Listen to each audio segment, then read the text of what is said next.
4 or 5 of trying to build a fort in the woods. So, okay. Not too bad. I threw down some sticks last time, so I'm gonna clean these up.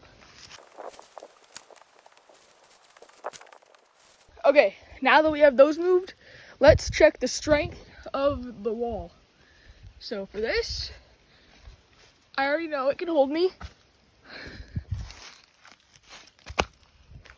These, on the other hand, are what I'm worried about, because kind of flimsy. All these sticks I'm just gonna leave here for now.